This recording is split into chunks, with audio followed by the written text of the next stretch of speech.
All right, huge breaking news tonight. Now, we've been telling you it's coming. It is now here. Stunning reporting tonight from Sarah Carter that we are confirming with our sources. Classified DOJ documents that members of Congress are now reviewing. It shows widespread and extensive FISA abuses against the Trump campaign, and we have names. Now, here's how it all went down. At the last minute, the House, they finally got, literally within an hour, their subpoena request approved by the DOJ. Members of Congress were able to get their hands on all these classified documents. Now, at the last minute, Rod Rosenstein tried to stop it by going into Paul Ryan's office. Paul Ryan would have none of it. Now, it is more disturbing than we ever thought. And at this hour, our sources are telling us that the abusive power is far bigger than Watergate. Remember, Watergate was a third-rate break-in. What we're talking about tonight is the systematic abuse of power, the weaponizing of those powerful tools of intelligence, and the shredding of our Fourth Amendment constitutional rights that protect all of us against unlawful search and seizure. It is complicated, but it's also simple. We're going to break it all down for you in a way I hope that's easy to understand. Now, go back to the Watergate comparison for a minute. You got a group of people who tried to cover up the lead up to an election. They broke in, they stole things they shouldn't have, stole from the opposition. What we're talking about tonight is an abuse of the powerful tools of intelligence that we use to spy on people, except those tools were used against an opposition candidate and a president-elect and his entire team. And it was done not only under false pretenses, but with the help of Hillary Clinton. She bought and paid for the dossier that they filled with Russian lies, propaganda, salacious details that were never true. And that dossier was corroborated, we now know, by a long-time Clinton ally and sycophant. Now, here are the people that we're going to learn an awful lot about in the next couple of weeks. Pay very close attention. They are the highest ranks of the Department of Justice in your FBI. And tonight we can confirm that the Trump-hating, Clinton-loving FBI agent Peter Strzok and his mistress, FBI lawyer Lisa Page, they are at the nexus of everything, and there's so much more information coming. Now, at the end of all of this, we're going to learn an awful lot, beyond any shadow of a doubt, that the special counsel Robert Mueller and his band of Democratic witch hunters never should have been appointed, and they need to be disbanded immediately. Now, here's why Strzok and Page are connected to everything. What we're learning tonight is that these two Trump-hating individuals, they're at the heart and soul and center of it all. Remember, we still have 9,600 texts of theirs between each other that we haven't seen yet. And we're expecting that some of them will be released tomorrow. And everything that we've learned so far about Strzok and Page is now beginning to make sense. Let me explain. They called Trump an idiot, a lonesome human, and said, F Trump. And by the way, the meaning behind this particular text message is now, tonight, coming into clear focus. Remember Strzok? He wrote his mistress, Page, I want to believe the path that you threw out for consideration in Andy's office, that there's no way he gets elected. But I'm afraid we can't take that risk. It's like an insurance policy in the unlikely event you die before you're 40. Now, we believe here at Fox that Andy, mentioned in that text, is the FBI Deputy Director, Andrew McCabe. And this text message was sent on August the 15th of 2016. This is a very critical time frame, and here's why.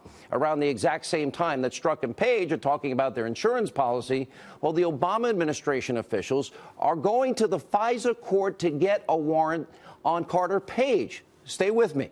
They're using Carter Page as a pretext to really spy on the Trump campaign.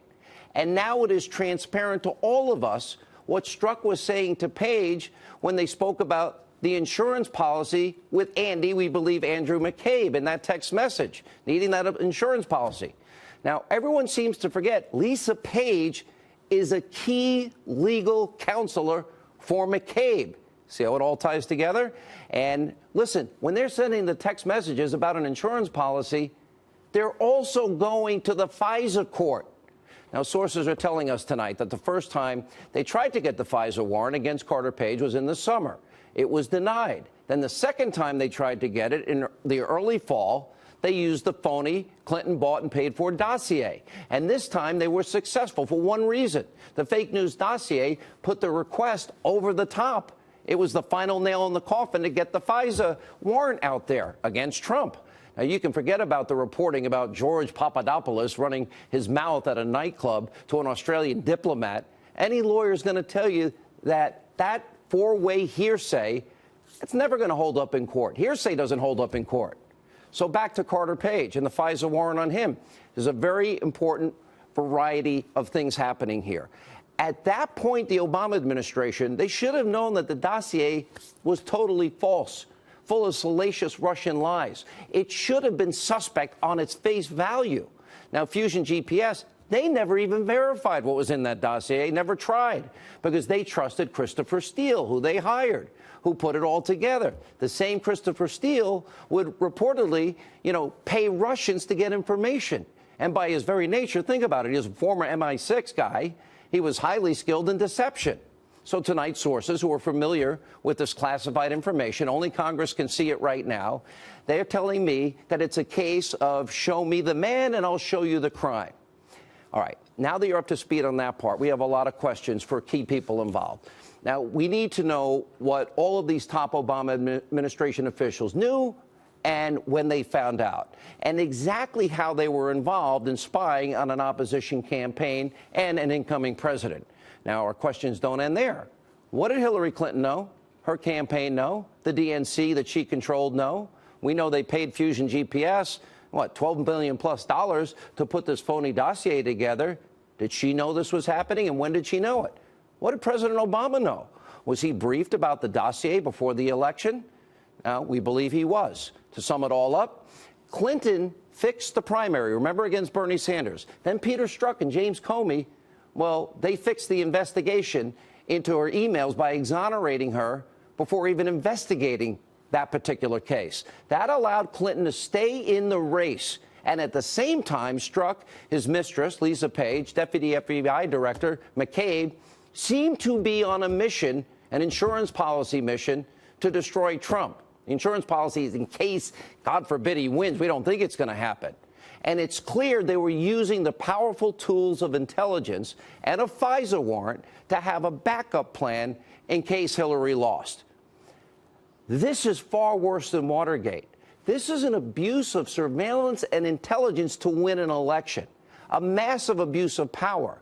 And it was all done by just a few people who think and thought they knew better than you about who should be the president of the United States. And this is only the tip of the spear. It is the biggest national scandal by far in our lifetime.